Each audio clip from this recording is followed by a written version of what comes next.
know where to go, our friend Mr. Chip Foose. Chip, great to see you again. Nice to see you as well. Ladies and gentlemen, Chip Foose. And a pleasure to be here. It is a pleasure to have you again as well. So, I am looking at this stunning 57 Chevy convertible, and I saw the stance on that thing before, and I understand we didn't want to risk, like I said earlier, high-siding this thing on the ramp. Yeah, we weren't sure if it would clear, so we just go out front. That's right, buddy. We'll just... Closer to the people. Bringing it to the people.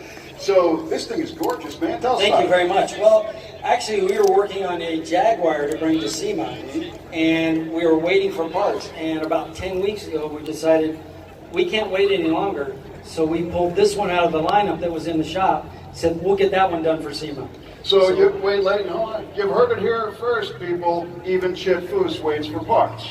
So we all know the pain. They're coming from England. They come from all over the place, and it's a great sign that people are buying a lot of parts because they're not in ready to available inventory all over the place, especially one-off stuff and weird Jaguar parts. Yes, it's been great. So, like I say, we pulled this out of the lineup and we jumped on it and got it finished and brought it here. And you may not believe it, but yesterday morning there were no doors, front fender, hood.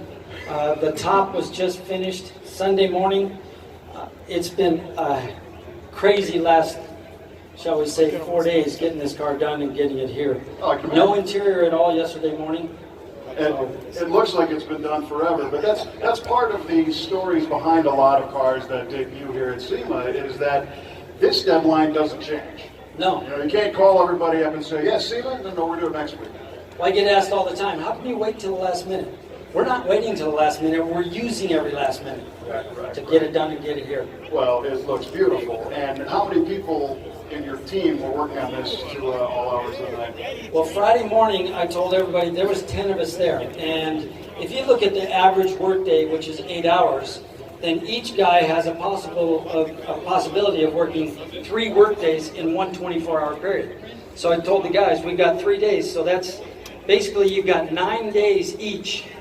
And with 10 of us, Friday morning we had 90 days left to get this done in here today, and we made it. You made it, absolutely. So tell me about the car. It's a beautiful, beautiful color. Well, the color is just something that I had made up, but the body is...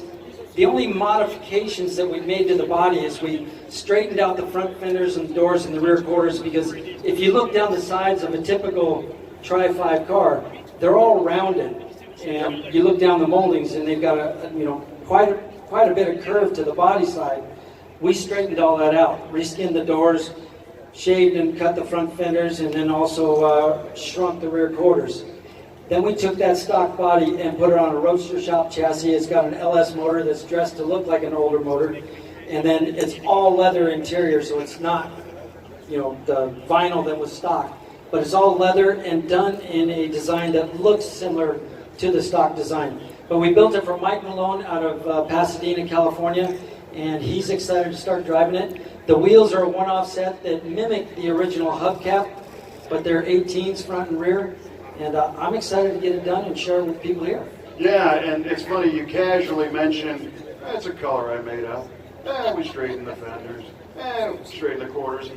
There's a lot of work that went into those modifications. There's a lot of work, but without all the vendors and the people helping, we couldn't get it done. And I've got a fantastic team at Foose Design, and we weren't only finishing this, but we did a C7 1967 C10 pickup that's in the 3M booth. Mm-hmm. And, like I say, we're excited to be here. And that one's kind of an SS-themed truck, Z28 kind Well, the of whole thing behind the truck is I found an original 1967 Z28 Camaro motor.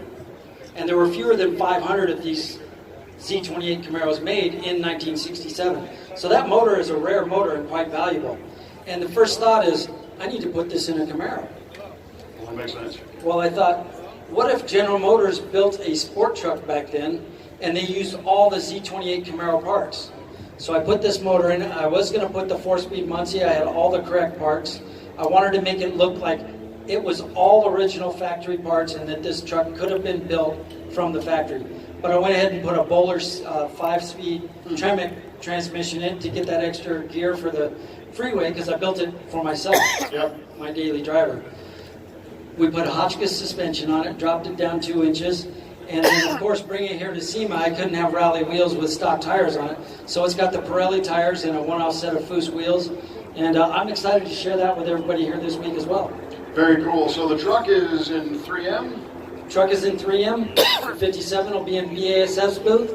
And I'm going to be everywhere checking out everything. I was going to say, you probably want to be in the backseat asleep right now. But you look great. You're standing. Well, Congratulations. We went 3 days with no sleep and got home at 7:30 this morning, took a 2-hour nap and got up and we drove over here. Yeah, that's the dedication, man. And the great thing is you are in one of the few places in the world where you're not alone. Because so many builders have been putting in those hours, and so many people building displays and building the SEMA show have all been awake, you know, and it's because this is such a vibrant event. Everybody's got to be here, and you got to make it happen, and you guys did it. It's a small industry. You get to know everybody, but when you come here, it's like, it's not as small as I thought it was. No. And the other thing is, I feel so lucky and blessed to be able to make a living doing something 100% unnecessary. Awesome. You know, the world doesn't need a car like this. Yeah, it's not food. But the greatest thing about it is it's 100% passion driven. And that's why we're all here. You got it, man. Thank you so much. Big round of a hand. Thanks, everybody.